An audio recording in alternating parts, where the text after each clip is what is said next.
વિદ્યાર્થી મિત્રો, ધોરણ 11 આંકડાશાસ્ત્ર ચેપ્ટર નંબર 5 આવૃત્તિ વિતરણની વિષમતા. અગાઉ આપણે સ્વાધ્યાય 5.1 સુધી એક્ઝામ્પલ જોયા. હવે આપણે સ્વાધ્યાય 5.2ના એક્ઝામ્પલ જોઈએ છીએ, જેની અંદર છે બાઉલીની પદ્ધતિથી વિષમતા. અહીંયા આ દાખલાની અંદર જીમખાનામાં કસરત કરતા જુદા જુદા યુવાનોની ઉંમર અને એની સંખ્યા દર્શાવતું એક આવૃત્તિ વિતરણ આપ્યું છે, અને એને આપણે બાઉલીની પદ્ધતિથી વિષમતા શોધવાનો છે. તો ધ્યાનમાં શું રાખવાનું? તો બાઉલીની પદ્ધતિથી જે કંઈ પણ વિષમતા શોધીએ તો એની અંદર સ્થાનના આધારિત માપો કયા કયા? તો ચતુર્થકો શોધવા પડે, મધ્યસ્થ કદાચ શોધવું પડે. તો એ જે કંઈ પણ શોધવું પડે છે એ સ્થાન પર આધારિત છે. એટલે સૌથી પહેલી બાબત એ ધ્યાનમાં રાખવાની કે જે કંઈ પણ અહીંયા અવલોકનો આપ્યા છે એને ચડતા ક્રમમાં લખવું પડે. એટલે સૌથી પહેલું જે નાની સંખ્યા હોય એ અને એની આવૃત્તિ લખવાની. એટલે આમાં સૌથી નાનો આંકડો કયો છે? 25 કરતાં નાનો, 17 કરતાં નાનું, 17 કરતાં નાનું કોઈ જ નથી. એટલે 17 સૌથી નાનો. એટલે 17 પહેલું લખવાનું અને એની સામે 4. પછી 17 પછી 18 આવશે તો 11. 18 પછી 20 કરતાં નાનું કોઈ છે નથી, એટલે આ 20 લેવાનો. એમ ચડતા ક્રમમાં લખો 17, 18, 20, 22, 23, 25, 26, 28. અને એની સામે જે આંકડા આપ્યા હોય એ જ આંકડા લખો આવૃત્તિ તરીકે. 4, 11, 19, 9, 8, 22, 7 અને 3. ઓકે, તો આ આપણે ચડતા ક્રમમાં ગોઠવી દીધા. હવે આપણે બાઉલીની પદ્ધતિથી વિષમતાક શોધવા માટે સૂત્ર કયું જાણીએ છીએ? તો વિષમતાકનું સૂત્ર આ જાણીએ છીએ, એ Q3 + Q1. સૂત્ર ઉપર થોડું ફોકસ કરીએ. Q3 + Q1 - 2m/ Q3 - Q1. એટલે કે આપણે પ્રથમ ચતુર્થક, ત્રીજો ચતુર્થક અને મધ્યસ્થ આમ તો બીજો ચતુર્થક જ કહેવાય, એ શોધીશું. ટૂંકમાં ચતુર્થકો શોધવા માટે આપણે શાની જરૂર પડશે? તો અગાઉના ચેપ્ટરમાં ભણ્યા એમ ચતુર્થકો મેળવવા માટે આપણે સંચયી આવૃત્તિની જરૂર પડશે. તો આપણે સંચયી આવૃત્તિનો કોષ્ટક બનાવીશું કે સંચયી આવૃત્તિ CF. તો 4 એ 4, 4 ને 11નો સરવાળો કરો તો 15, 15 ને 19નો સરવાળો કરો 34, 34 ને 9નો સરવાળો કરો 43, 43 ને 8નો સરવાળો 51, 51 ને 22નો સરવાળો 73, 73 ને 7નો સરવાળો 80 અને 80 ને 3નો સરવાળો 83. આ રીતે સંચયી આવૃત્તિ મેળવીએ. ફરીથી સમજો, સંચયી આવૃત્તિમાં પહેલા જેટલી આવૃત્તિ છે એની જ પહેલા ક્રમમાં, પણ બીજા નંબરમાં લખવાનું હોય તો અગાઉની આવૃત્તિ વત્તા એની પોતાની આવૃત્તિ. એટલે 11 અને 4 બેઓનો સરવાળો કરો એ 15 થાય. જ્યારે 20ની સામે 19નો વારો જ્યારે આવે તો ક્યારે લખવાનું? શું લખવાનું? તો આ 3 એ 3નો સરવાળો. એટલે 4 + 11 + 19. પણ દર વખત એક 3 વખત સરવાળો કરવો એના કરતાં ઉપરનો સરવાળો અહીંયા શોધેલો છે એમ જ આ ઉમેર દો તો આ 3 સરવાળો મળી જાય. જેમ કે 34 છે, આ 3 સરવાળો છે. તો નેક્સ્ટ આપણે 4નો સરવાળો કરવાનો, તો આ અહીંયા 4 વખત કેલ્ક્યુલેટરથી નહીં ગણવાનું. 3 વખતનું ગણેલું 34 રેડી છે, એમાં 9 ઉમેર દો તો 43 મળે. આ રીતે આપણે સંચયી આવૃત્તિ મેળવવાની. અને ચતુર્થકોના સૂત્રો તમને કમ્પ્લીટ ખબર જ હશે. તો અહીંયા જે છે એ સીધું અસતત આવૃત્તિ વિતરણ દેખાય છે. અવલોકન અને આવૃત્તિ એટલે એ અસતત પ્રકારનું કહેવાય ને. અસતત પ્રકારનું આવૃત્તિ વિતરણ હોય ત્યારે આપણે સૂત્ર છે n + 1/4, 2 × n + 1/4 અને 3 × n + 1/4.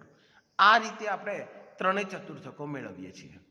n એટલે શું? તો આવૃત્તિનો સરવાળો. ટોટલ કેટલી આવૃત્તિ થઈ આ બધાનો સરવાળો કરો તો n = 83 મળે, 83. તો 83 + 1 84/4 એટલે 21માં અવલોકનની કિંમત એ આપણો પ્રથમ ચતુર્થક થાય. તો તમે 21મું અવલોકન આની અંદર કઈ જગ્યાએ સમાયેલું છે? સંચયી આવૃત્તિમાં જુઓ તો 34. આની અંદર 21 સમાયેલું છે, એટલે એને સંગત 20 જે છે એ આપણો પ્રથમ ચતુર્થક કહેવાય. એટલે Q1 = 20 વર્ષ. ઓકે, ખ્યાલ આવ્યો હશે. નેક્સ્ટ, મધ્યસ્થ છે એ ખરેખર તો શું છે? તો મધ્યસ્થ એમ છે એ બીજો ચતુર્થક Q2 છે અને એનું સૂત્ર 2 ગુણ્યા n+1/4 માં અવલોકન. એટલે 2 ઉડી ગયા એટલે n+1/2 કહી શકાય. તો અહીંયા એ જ રીતે લખ્યું છે કે એને Q2 કહો કે એમ કહો, n+1/2 માં અવલોકનની કિંમત મળશે. અને એટલે 83 + 1 84/2 એટલે 42 માં અવલોકનની કિંમત. સંચયી આવૃત્તિ પરથી 42મું અવલોકન ક્યાં છે શોધો. તો 43ની જગ્યાએ આમાં 42મું આવી જાય તો સામે કોણ છે? 22 છે. એટલે મધ્યસ્થ એટલે કે બીજો ચતુર્થક 22 થશે. દરેકને કમ્પ્લીટ ખ્યાલ આવ્યો હશે એમ સમજુ છું. ત્રીજું, તૃતીય ચતુર્થક માટે 3 વડે ગુણવાના. પ્રથમ ચતુર્થક વડે n+1/4 ને 1 વડે, મધ્યસ્થ એટલે કે બીજા ચતુર્થકમાં 2 વડે આપણે 2 વડે ગુણ્યું અને તૃતીય ચતુર્થકની અંદર 3 વડે ગુણવાનું. તો 3 ગુણ્યા n+1/4 માં અવલોકનની કિંમત એટલે 84/4 એટલે 21 ગુણ્યા 3 63 માં અવલોકનની કિંમત શોધવાની. આમાં 63 ક્યાં સમાયેલો છે? 73 માં સમાઈ ગયેલો છે એટલે 25 જવાબ આવે. એટલે Q3 બરાબર 25 વર્ષ. આ ત્રણેય ચતુર્થકો મળશે ને પછી જ આપણે વિષમતાકનું સૂત્ર લાગવું પડે. વિષમતાકનું સૂત્ર હવે બધાને ખ્યાલ છે કે વિષમતાકના સૂત્રમાં Q3 + Q1 - 2m upon Q3 - Q1. અગાઉના વિડીયોમાં થિયરી પણ ભણાયેલી છે, એમાં વારંવાર આ સૂત્રો સમજાયેલા છે એટલે બધાએ પાક્કા તૈયાર કરી નાખવાના છે. હવે Q3 તરીકે 25 છે, Q1 તરીકે આપણે 20 શોધેલા, બરાબર. Q3 25 આ શોધેલો છે અને Q1 તરીકે આપણે અહીંયા 20 શોધેલા છે. તો 25 + 20 અને પેલા 22 હતા તો 22 × 44, તો 45 - 44 એટલે 1 વધ્યો ઉપર અને નીચે 25 માંથી 20 જાય તો 5, તો 1/5 એટલે 0.2 આપણી વિષમતાકની કિંમત મળી. જે ધન છે એટલે વિષમતાનો પ્રકાર કયો થશે? તો ધન વિષમ કહી શકાય. ઓકે, તો સ્વાધ્યાય 5.2 નો એક મોટો દાખલો જોયા પછી આપણે જોડે જોડે નાના એક્ઝામ્પલ પણ થોડા ગણતા જઈએ. તો સ્વાધ્યાય 5ની અંદર વિભાગ સી માંથી આ કેટલાક નાના એક્ઝામ્પલ જોઈએ. એક આવૃત્તિ વિતરણની વિષમતા SK -2.8 આપેલી છે અને બહુલક 48.8 હોય તો મધ્યક શોધો. તો વિષમતા, બહુલક અને મધ્યક એ ત્રણેયનો સંબંધ ધરાવતું સૂત્ર કયું જાણો છો? તો તમે આ જાણો છો, વિષમતા બરાબર મધ્યક ઓછા બહુલક. બસ, તો આ સૂત્ર જાણો છો. એમાં વિષમતાની કિંમત -2.8 મૂકો અને બહુલકની કિંમત 48.8 મૂકો. આ -48.8 પેલી બાજુ જાય તો પ્લસ થશે એટલે +48.8 માંથી 2.8 બાદ કર્યા તો આપણને મધ્યકની કિંમત 46 મળે. આવા જે દાખલા છે એ 1 માર્ક્સમાં પૂછાય અને થોડુંક ટ્વિસ્ટ કર્યું હોય તો 2 માર્ક્સમાં પણ પૂછાય છે. ઓકે, નેક્સ્ટ આપણે વિભાગ સી નો છઠ્ઠો દાખલો જોઈએ કે સમમિત આવૃત્તિ વિતરણમાં 2 અંતિમ ચતુર્થકોનો સરવાળો 138 છે તો મધ્યસ્થ શોધો. તો સમમિત આવૃત્તિ વિતરણની અંદર વિષમતા 0 થાય. વિષમતાનું સૂત્ર આપણે શું જાણીએ છીએ? SK એ Q3 + Q1 - 2m. આ વિષમતાનું સૂત્ર જાણીએ છીએ. પણ અહીંયા આવૃત્તિ વિતરણ સમમિત છે એટલે વિષમતા એની SK બરાબર 0 થશે અને આ 0 મતલબ કે -2m પેલી બાજુ જાય તો +2m. એક અહીંયા સમજાયું નથી પણ આપણે સમજાવી દઈએ તો તમને મગજમાં વ્યવસ્થિત ઉતરે. ઓકે, હવે એ Q3 + Q1 બરાબર 2m છે. હવે 2 અંતિમ ચતુર્થકોનો સરવાળો 138 આપેલો છે તો 138 બરાબર 2m, તો m બરાબર 138/2 એટલે 69. આ રીતે આપણને જવાબ મળે. ઓકે, તો અંતિમ ચતુર્થકોનો સરવાળો આપ્યો હોય ને મધ્ય શોધવો હોય તો સૌથી પહેલાં આવૃત્તિ વિતરણની વિષમતાની ખબર હોવી જોઈએ આપણને. પણ અહીંયા સમમિત કીધું છે એટલે વિષમતા જાતે યાદ રાખવું પડે કે સમમિત માટે વિષમતા 0 હોય. ઓકે, નેક્સ્ટ 7મો એક્ઝામ્પલ જોઈ લઈએ કે એક ધન વિષમ આવૃત્તિ વિતરણમાં વિષમતા 0.75 છે, પ્રમાણિત વિચલન 20 છે અને મધ્યક 37.50, તો મધ્યક શોધો. તો સૌથી પહેલાં આપણે આ બધાના સંકેતો લખવા પડે. 0.75 વિષમતાક છે એને શું કહેવાય? તો એને વિષમતાકને જે કહેવાય છે. ઓકે.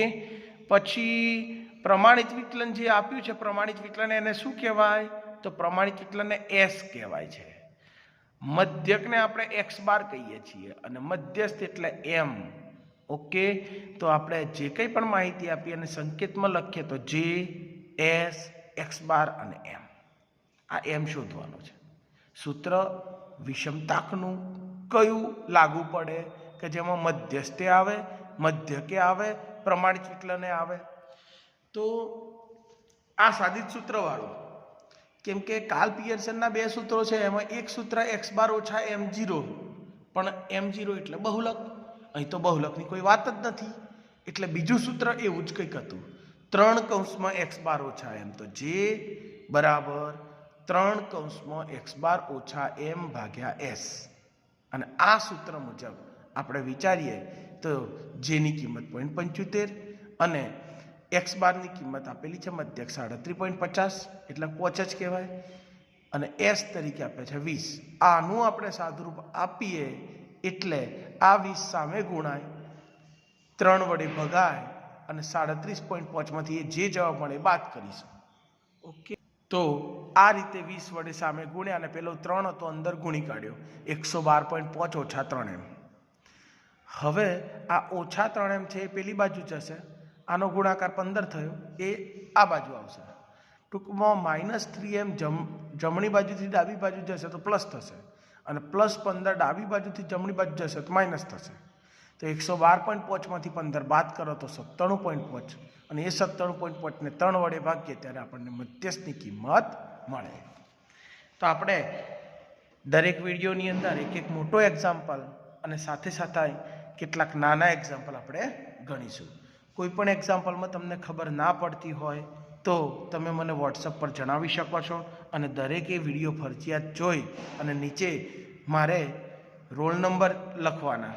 રોલ નંબર લખશો એટલે હું તારણ કાઢીશ, અને જે લોકો નથી જોતા એ લોકોના વાલીને ફોન કરવામાં આવશે. Thank you.